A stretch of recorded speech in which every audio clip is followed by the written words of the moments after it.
Would you get a look at that? Would you just get yourself one of them good ganders you don't get nowheres else?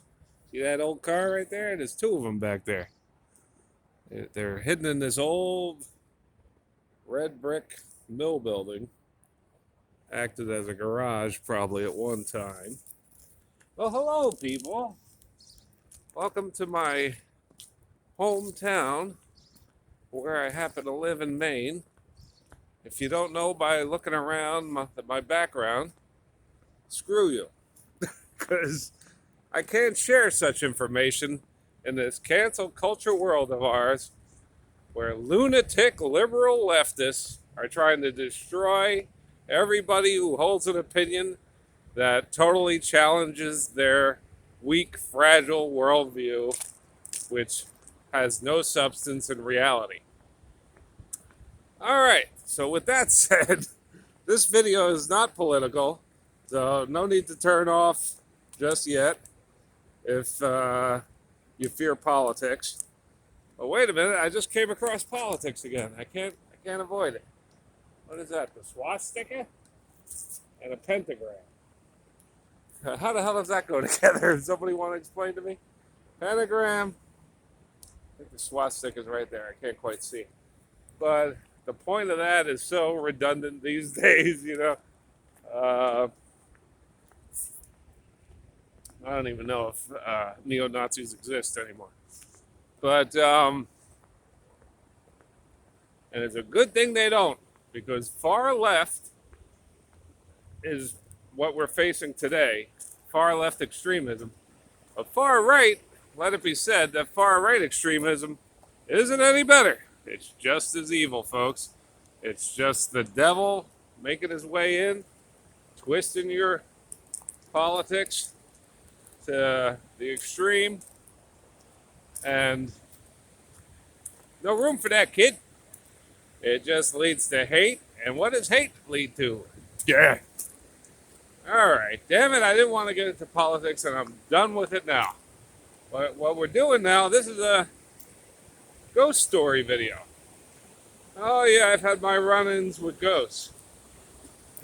I can't say in recent history, not very recent,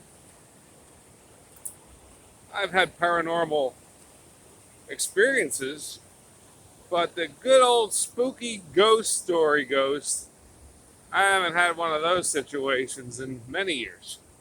You know, that you can tell around the campfire. Paranormal experiences, you know, if you're tuned in, you have one every day, you know. But they're minor, and they just meld in with your way of life. They don't even seem paranormal after a while when you're so tuned in that way. Well, look at the birdies going. You see the birdies? Somebody get a good gander at them birdies. All right. So what we're doing, we're going to a graveyard to tell my little ghost story. I was just yards from my house when the film started, maybe 4 or 6 yards. And I wish I had that house. Ain't that a cool little house up on the hill, overlooking my city?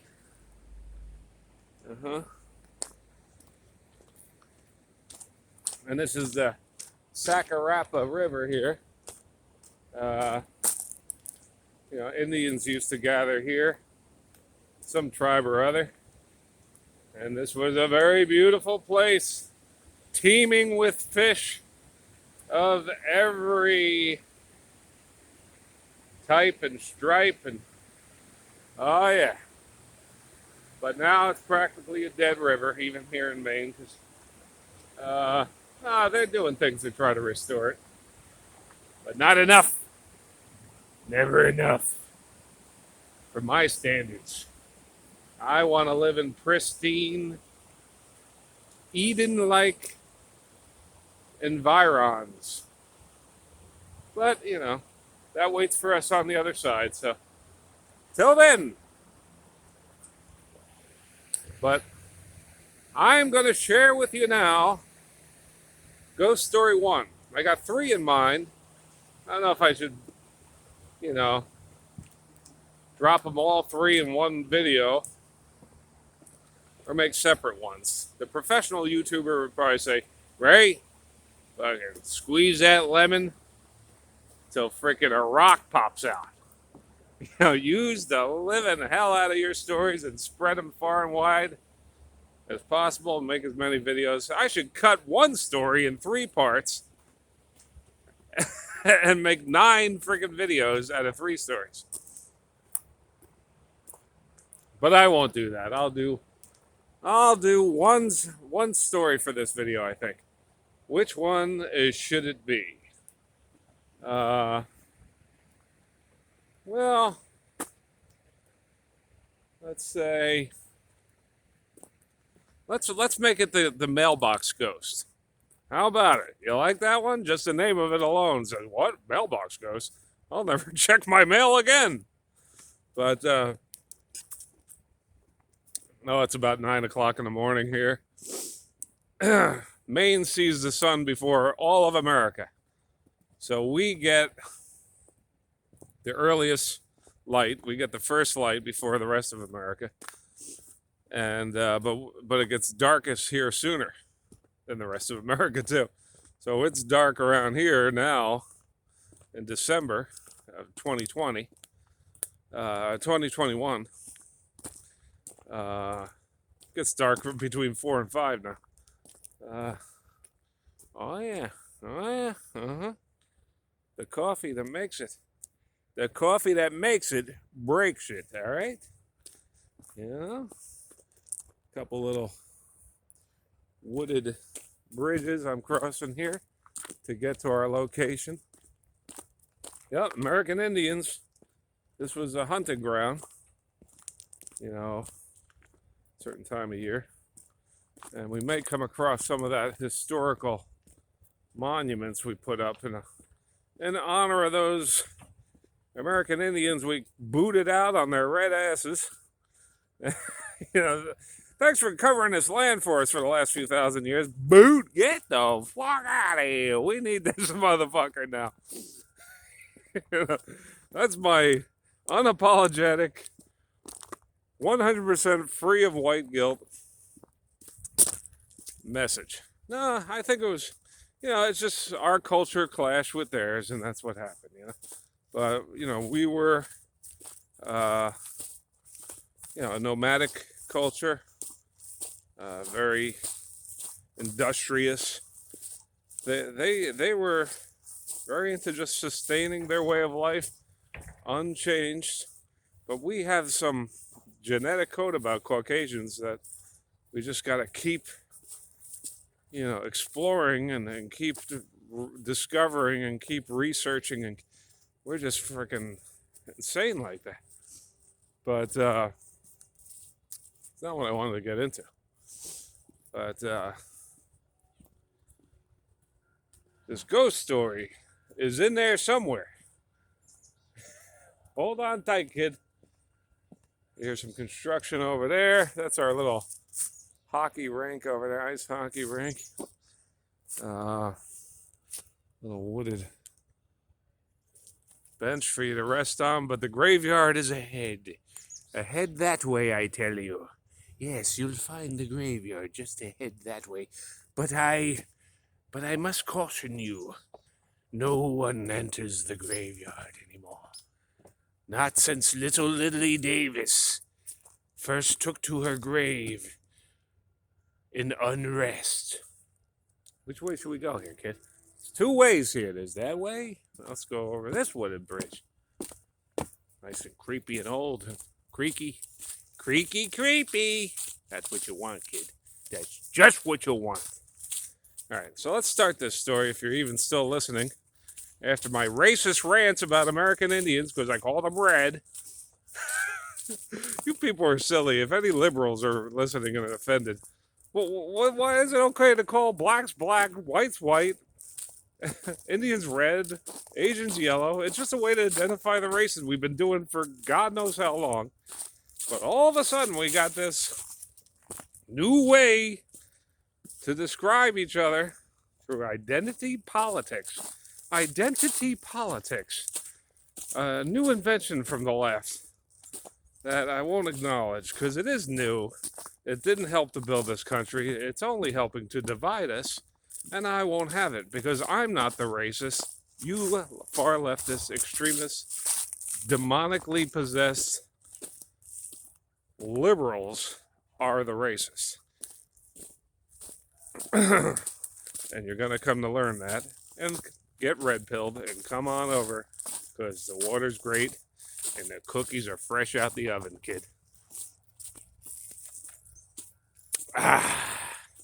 So, look, this is Maine. I was in a major city, and while you just walked with me a little bit, I'm in the woods. How the fuck does that work? Get the fuck out of here! Alright, so we got another fork in the road, and I'm about to start the ghost story. The ghost story! Well, let's set a foundation here. Oh, look how pretty what I'm coming up on now, kid. Oh, you like that, don't you? That you like. Got a little, I believe there's a little swing coming from this tree. Maybe back in the old days, a body was swinging from this tree. But these days, they got a tire. Can't see it from this angle. I think it's on the opposite side here. Ah, there it is. Uh-huh. That's what you got, kid. Because that's what you want. You want that. So, there's our little swing. And in the olden days, I would have took a girlfriend here, got on my knees, and got creative with her, in the middle of the night. But that's the old me.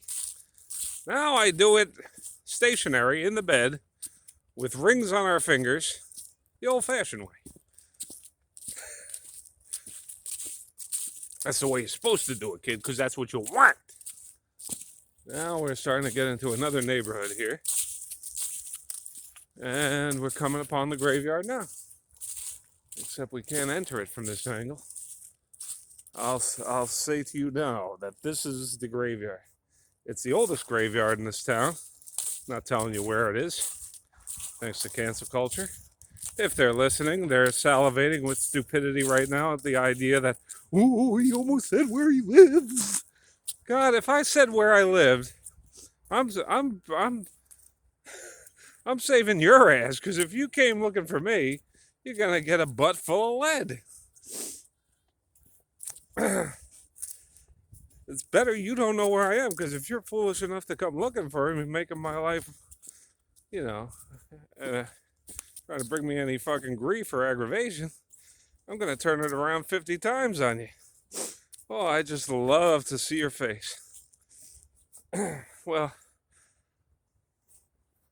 anyway, so these are memorials to the Indians that once, managed the lands here. Far better than we. Oh, does that sound like a racist? Well, we tear through and rape, nature. I understand the difference. But we're figuring it out now. It's hard to balance technical advancements and nature.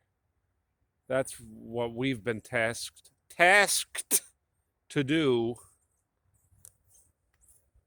as Europeans, people of European descent. It's a tough balance, kid. It's a tough balance. Managing nature and not just tearing away at it for its resources, but sustaining it like, the Indians did before us, But they didn't do the advancement shit. They'd been happy just living in their tents and whatnot for forever. Doesn't look like it was in their culture to keep seeking more and improving, quality of life. That's totally a European thing. And now Japan and India has jumped on it and stuff, and they're quite advanced and growing. I don't know why I keep getting into this, but we keep talking about these Indians. All right, see, there. I don't know what these are. Anyway,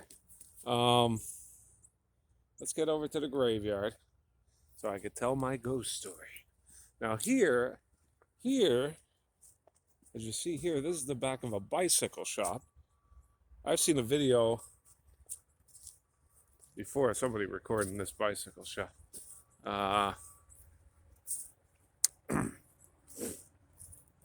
But this is like a bike ramp behind it. Carved into wood. I mean, carved into the earth. Bicycle ramp. Or maybe to test brakes or whatever, because this is a bicycle shop. Been around since the 50s or whatever.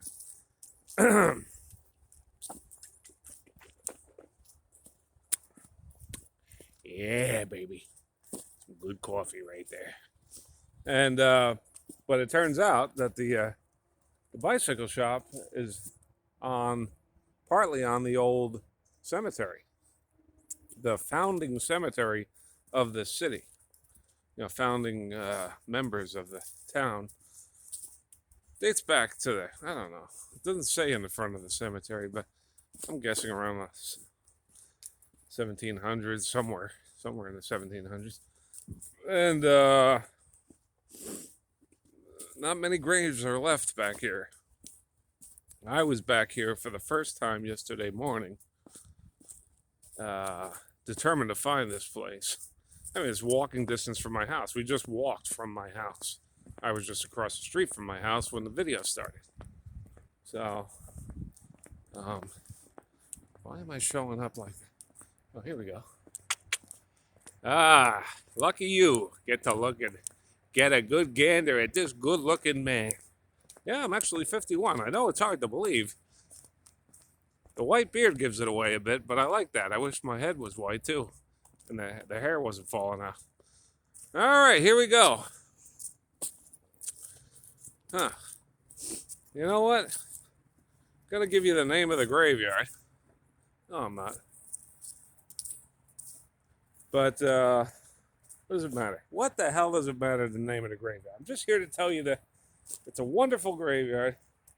Now, here's the most recent burials. What we got here is people that born in the 40s. Some of them aren't even in their graves yet. This is 1945, 47, 49. Doesn't have a death date. Jacqueline, Robert, Malcolm. Michael ain't dead yet. Unless, we got George and Dorothy. They died in 2000, 2008. They're in their grave. I don't know about the other ones. But here's the graveyard. Let me give you a good gander. Look how picturesque this little graveyard is. Now it's surrounded in neighborhood. But, right here we have a house. It's it's wedged in by the bicycle shop, which has graves underneath it. They do their bicycle repair on top of dead bodies in there. And on this side, just someone's home. Some older farmhouses mixed in with more modern houses. Now, here's some newer graves. I didn't notice this last time yesterday when I was first here. There's a Cohen. Oh, yeah, Cohen, Laidlaw, Cohen. These came in 2014? Oh, those are pretty modern graves. Now, the older ones, these ones here further. Now, this big open space, don't think that there's no graves there. It's packed with bodies underneath here. Because a lot of times back then they used stone or wooden graves. They couldn't afford whatever. This is going way back. And, the wood graves, they rot away. And, looks like nobody was ever buried there. But you could tell by that these were grave pits at one point. Got a couple fallen over graves here.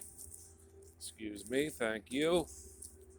And then this one here, born 1722, died 1799. This one here. And you got the angel up top.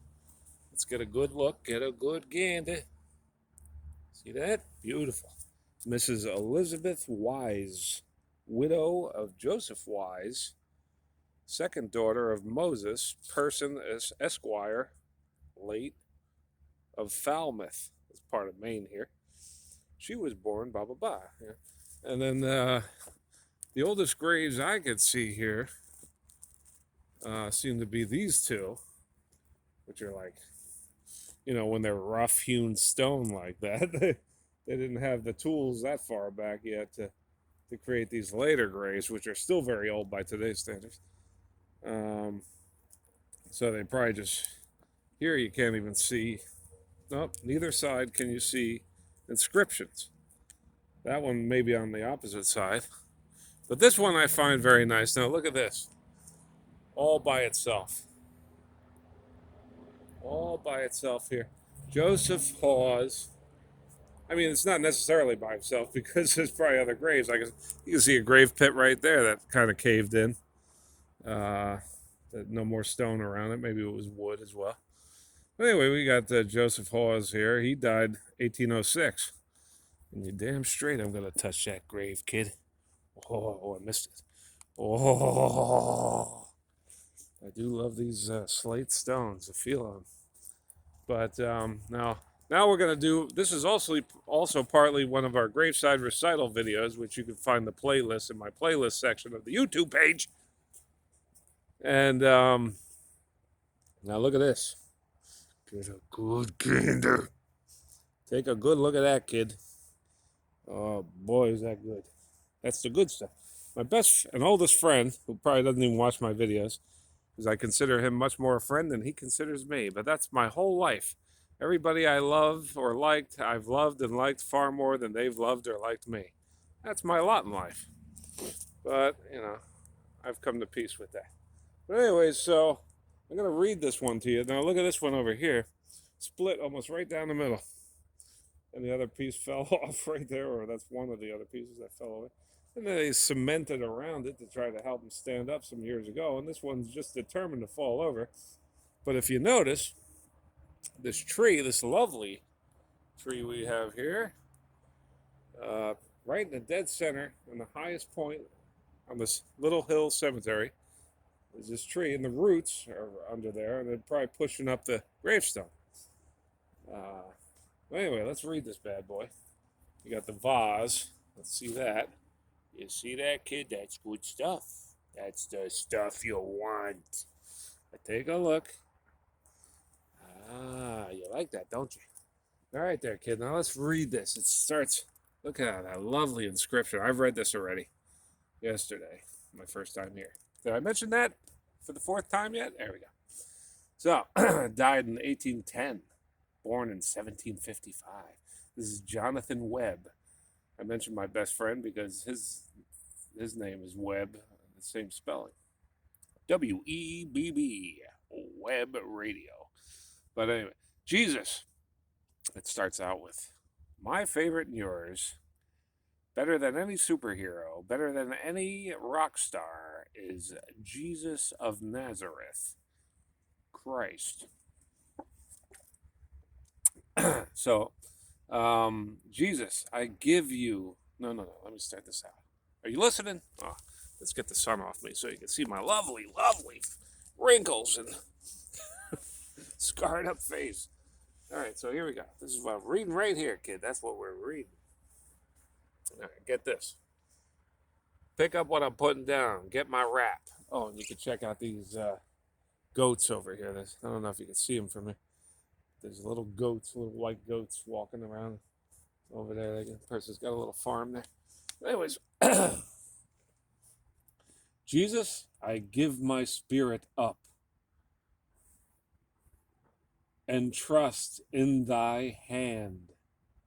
My dying flesh shall rest in hope and rise at thy command. Now I renounce my carnal hope. My fond desires recall. I give my worldly interests up and make my God my all. Now that is about the best inscription I've ever read here in New England. It's got to be a top fiver. I'm going to read it a little quicker so you can get a better feel what's being said here, but it's just intense. It's the perfect Christian inscription. I'd have it on my own grave. I want to take a photo and say, hey, put this on my grave if I ever am afforded one. So, Jesus, I give my spirit up and trust in thy hand.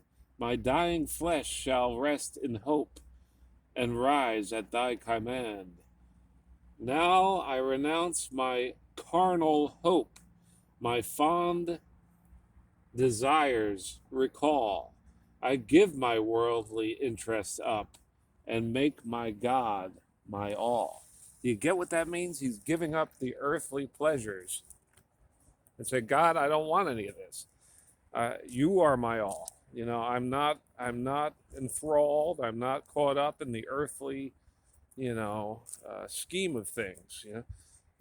Which is the devil's playground. We're not meant to get caught up in carnal hopes. You mentioned carnal. Carnal desires is food, is sex, is the desires of the flesh. And he's saying, look, I'm ready to not only cross over and be with you, but I want to meld with God. That's an advanced spirit right there. That's ready to just become one with God again.